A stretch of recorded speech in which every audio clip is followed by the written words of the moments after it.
Wait till you see what we got ourselves into this time. A black cat goes across the road right in front of us. We had to cross this path.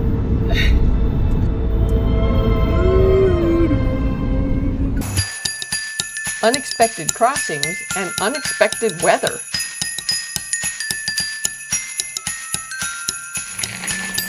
Stop!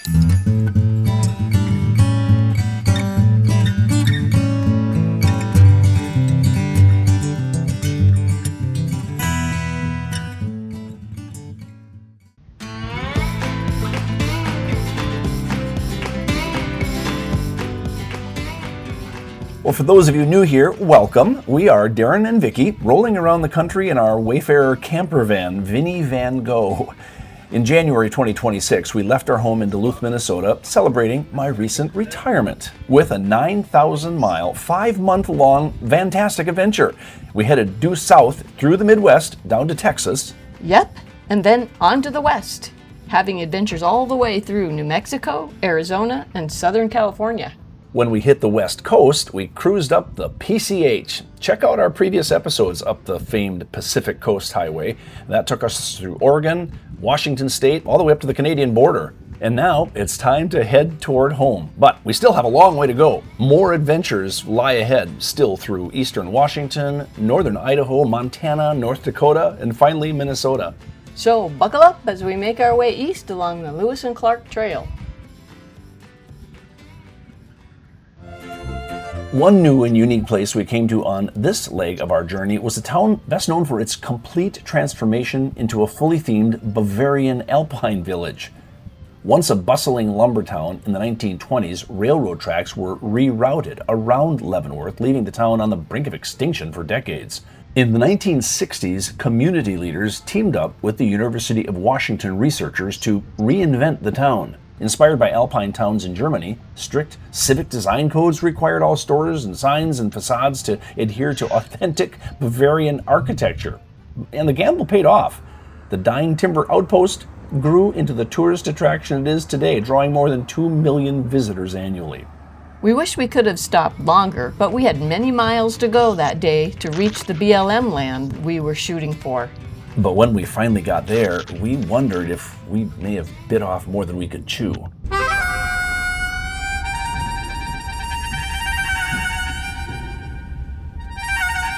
Vinny is all-wheel drive, but doesn't have very high clearance, and the way to the BLM spot we were looking for was desolate and overgrown. Wow, this is some big bushes. What do you think, right side or left side? Right. Right? Okay.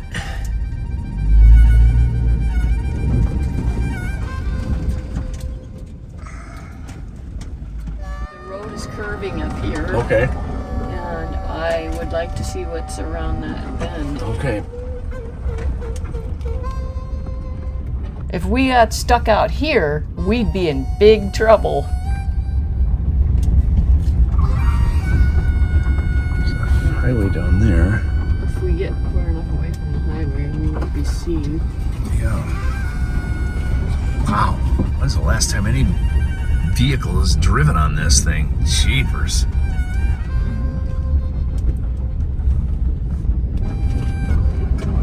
Onto the yellow. So that means Yellow BLM land. BLM. Yeah. If that's the right kind of yellow. There's different kinds of yellow on this map.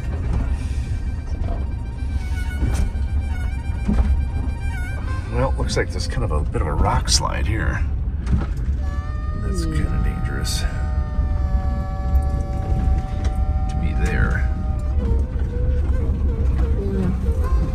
Well, we're definitely away from the highway here. It can't be seen by anybody, so we're out in the middle of nowhere. I'm very curious also about this sulfur spring. Is that still up there a ways? Not too far. I don't know. I don't know how to tell distance on this map. I tell you what, I'll keep driving until I can't or until I can turn around, I think. We're going off of the yellow BLM. Yeah. but we will get back on if we keep going. Oofda. Yeah, there's some pretty bad rock slide stuff here. How do we get ourselves in these situations? Okay, let me try to turn around, and then we'll maybe come back and try to park right there on that flat spot. I don't know if that would be a... Yeah, okay. Let me give it a try.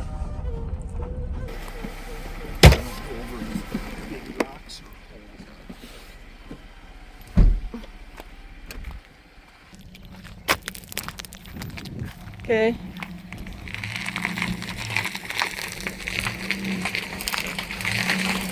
Stop! There's a big boulder there.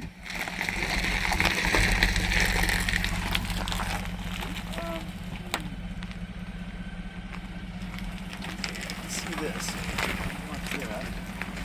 I'll just park behind the fireplace. Yeah, I'm gonna have to, because that's where it's level. Yeah.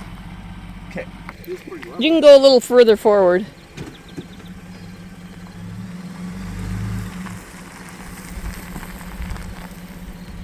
Does that feel level? Just a little high. Really? If I back up, It doesn't look high. okay. I mean, it's not that high, but it's the bubble is a little high, but this Yeah. might be okay.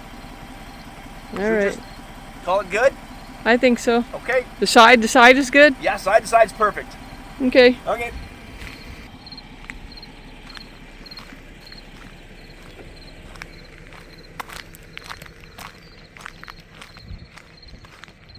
There's actually trees growing up out of this pavement, right out of the cracks of the pavement, right up in the road. And so that's why it was so hard to get in here. Anyway, we're lucky to have found it, and it's certainly smoother than a lot of the roads we've been on BLM land. I'm gonna maybe try to figure out the history of this place. Why is this paved road here with everything growing up? Seriously, it's been here a long time.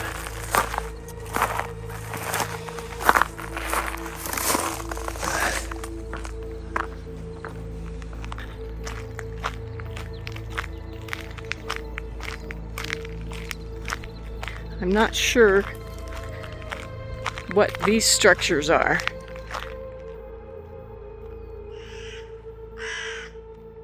Little man-made things. Those, like what? What are those for?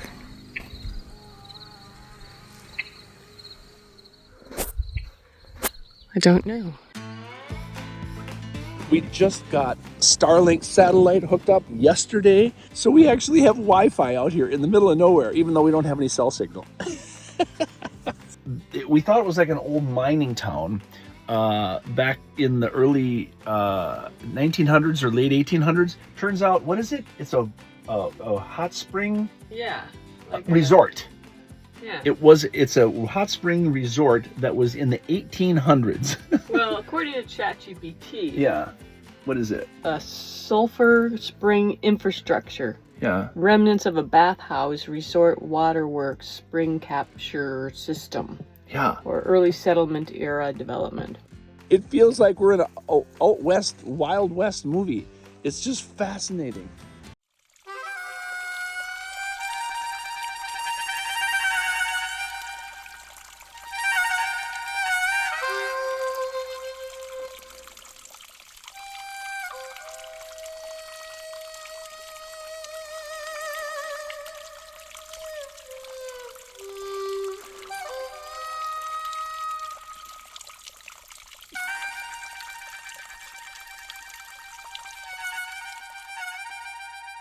We are definitely out in the middle of nowhere. And way over there, this camera doesn't do it justice, but those are large cliffs. When we pulled in here, the deer, they were really big, and they ran off behind this hill here. So it'd be kind of fun if they came back.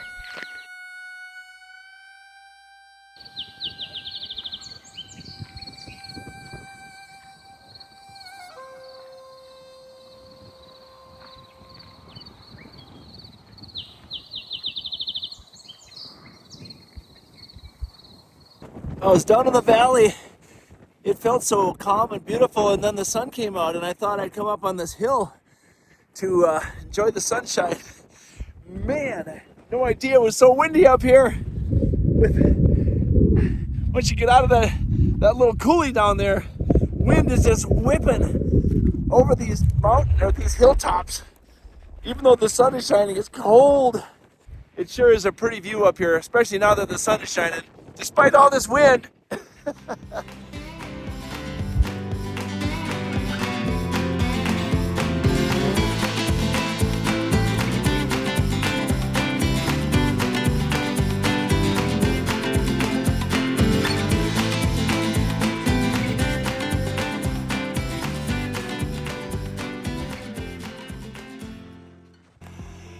I don't know what it is about getting out in the wilderness, but I like to go for these wilderness hikes. Kind of a solitude moment. It's beautiful. I got a little higher than I was gonna go, so it's getting a little bit late. So I thought I'd start heading down, and I know I need to head for the sun, and that will bring me back to Vinny. I think I found a game trail right here that I'm gonna follow all the way down to that valley down there, and then I gotta hang a left and go up that way, and that's where Vinny and Vicky are. So anyway, just following a game trail. It's just so fun to be able to be out and about in an area that hardly any humans have been to for years. So I know that Vinny is around here somewhere. That's the landmark I was looking for, were those structures down by the spring. Oh, and there's Vinny. Exactly where I left him. Waiting patiently for me to return. Turns out that side of the fence line is the public land. So I think officially that this side is not BLM land, but we won't tell anybody if you don't. It'll be our little secret.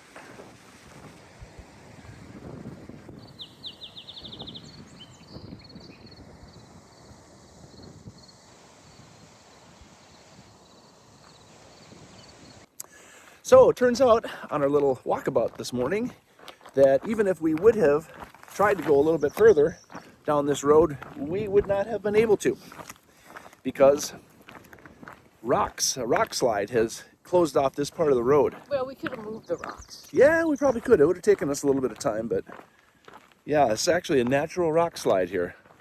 So yeah, we pretty much went as far as I think we dared anyway. So we can move it.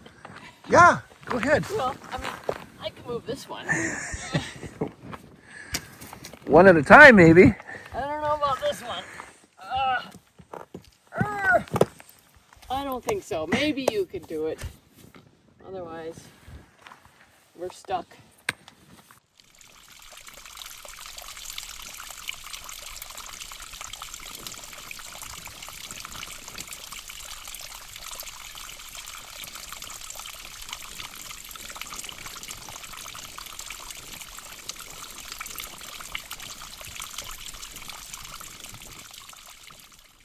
You don't want to drive any closer to the cliff than that, that's for sure. Ooh.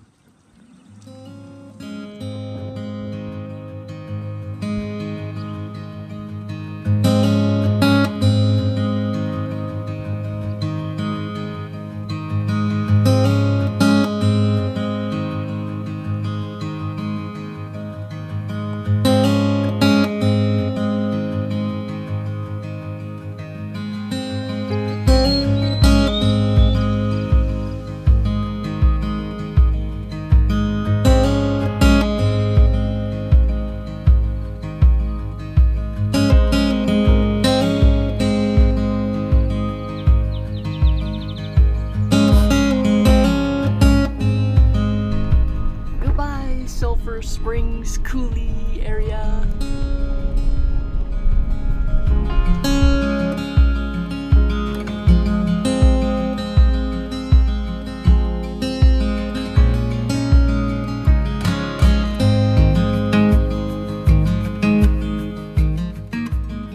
We made it out of there. We did. Wasn't sure about it for a while there. It took a lot longer than I thought, but we did it. That was awesome. Now we're back on Highway 2.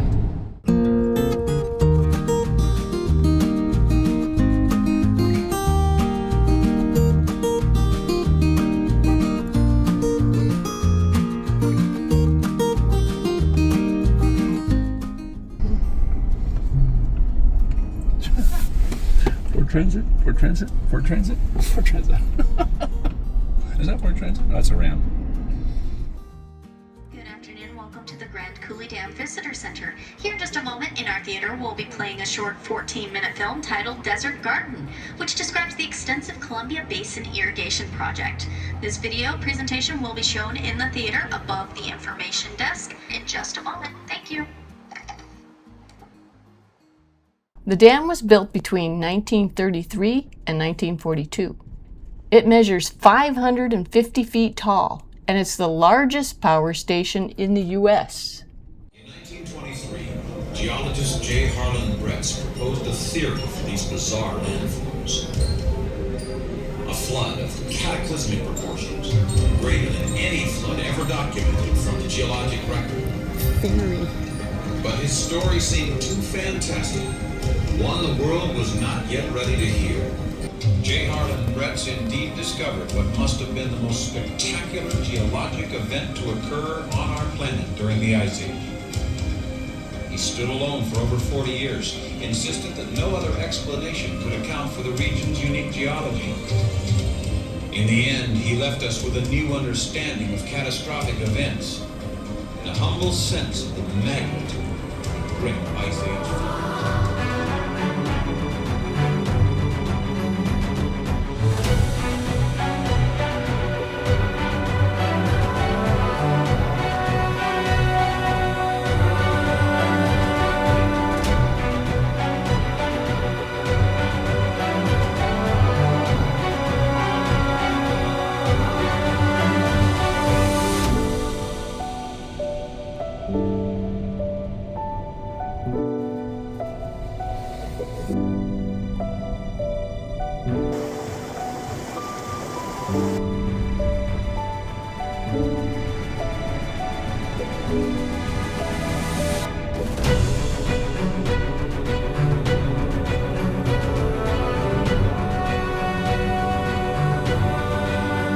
Crossing into Montana, it's easy to see why they call it Big Sky Country. The scale of Montana's geography somehow makes you feel its wide open freedom.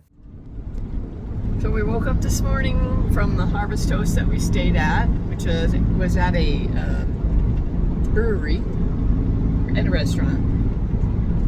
And we hit the road, and as we were leaving, I saw a black cat on the side of the road. And I said to Darren, "Ooh, that's a superstition, because if the black cat crosses your path, well, then that's bad luck." And he said, "No, it's only if it actually crosses the path, not if it's just sitting on the side of the road." Right. So I said, "Okay." And then not 4 minutes later, a black cat goes across the road. Another road, a different road. Right in front of us. A different cat right in front of us. And we had to cross this path.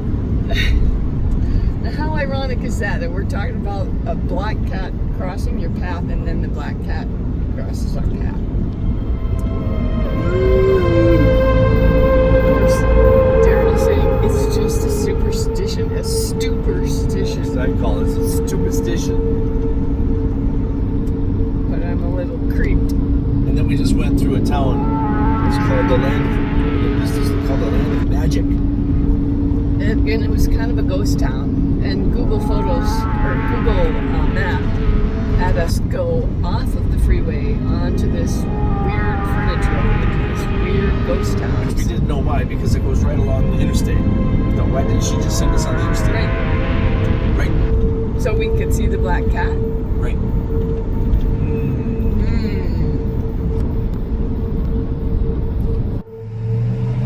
It's snowing. Today is May 17th, and we're in Bozeman. It's snowing in Bozeman. Oh, it's right there on the car. Okay, window up. Brr.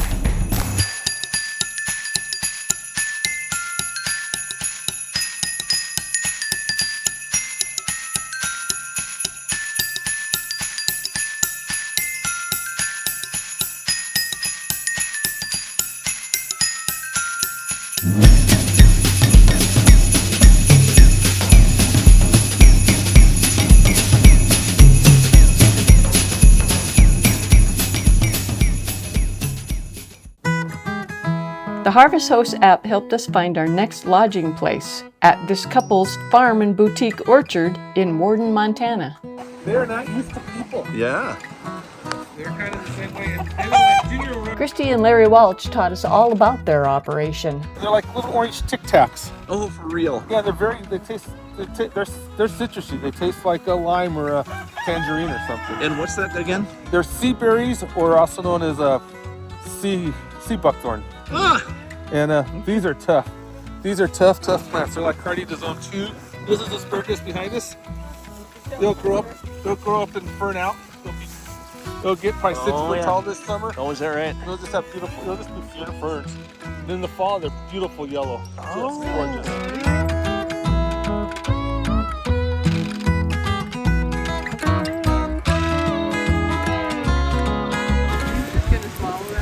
Nah, he'll look for some place to bury it. He was like, we had a Jack Russell that would swallow him whole, and then he would come in and just lay on the floor and groan.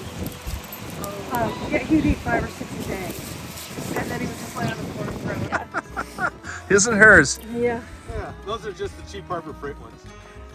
They were pretty nice. So. Yeah. There's a pear tree down there that's not labeled. Okay. Because it was a freebie. We went to go pick up some other trees. Sure. He said, "Here, you want a pear tree? I don't know what it is, but I know it's a pear tree." So I said, "Okay." So you got a pear tree, but you say you don't have a partridge in it. No partridges. No.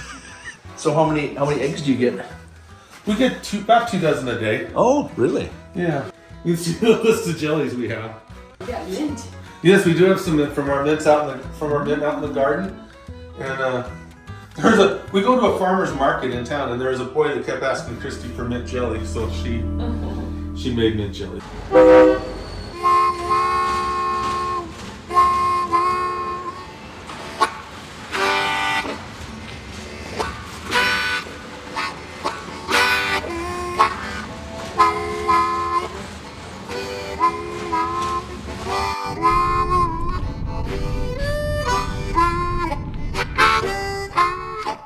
Most BLM land throughout the West is remote and primitive, so we were pleasantly surprised to find beautiful flat spots, paved sidewalks and trails, even an outdoor potty at this BLM land in eastern Montana. It was laid out so well because this BLM land falls right in the middle of a designated state recreation area along the Yellowstone River near Miles City. It's fun waking up here this morning because I parked right here where all the birds apparently are, because birders are all over the place walking these trails. So I'm able to sit right here in the van taking pictures of the birds and taking pictures of the birders watching the birds.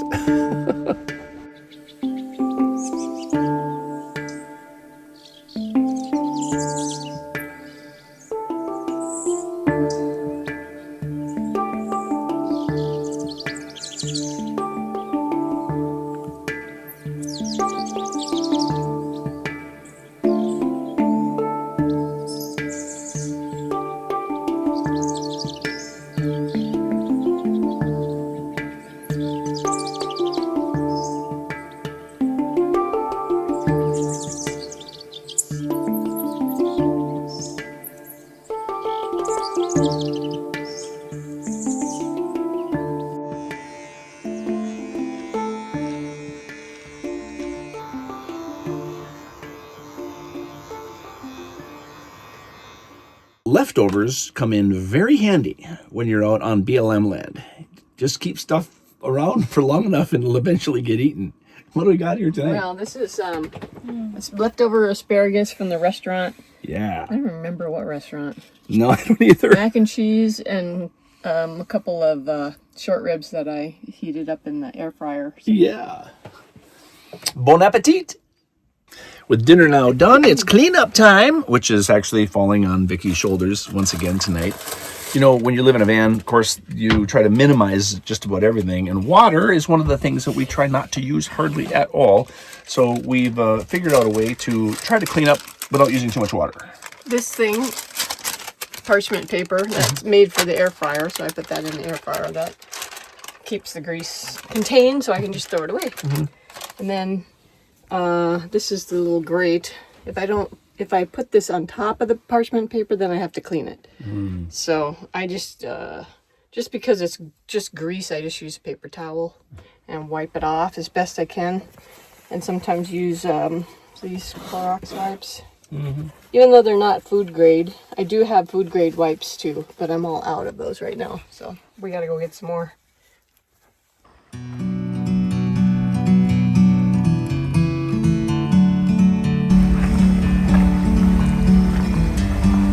Look at those flat rocks there.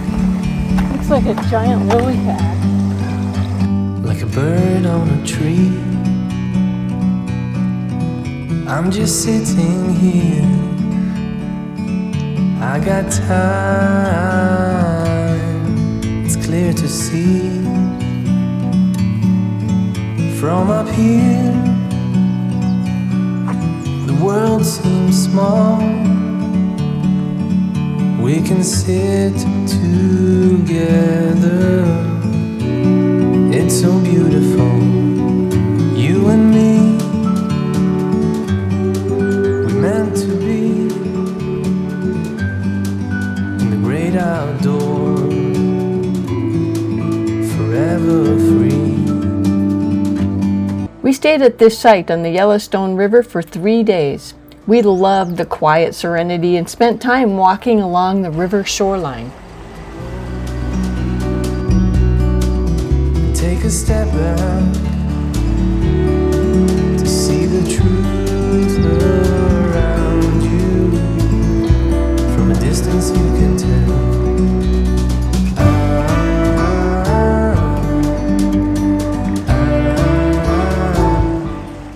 Yeah, the Yellowstone flows north out of Yellowstone National Park, carving through Montana's Paradise Valley. In the great outdoors.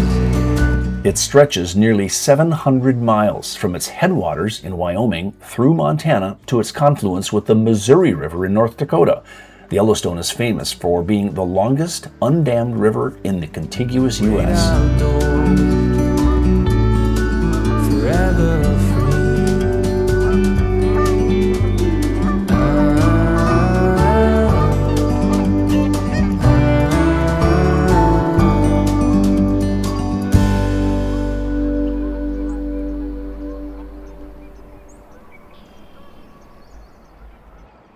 We're amazed at how these fantastic adventures are changing us.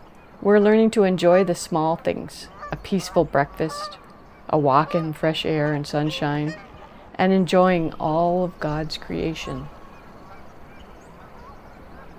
In our next episode, our 9,000-mile, 5-month-long adventure comes to an end, and we start planning our next epic journey. Thanks for riding along with us. If you enjoy our channel, please hit the like button, leave us a comment, and subscribe if you haven't already. See you next time. Happy trails!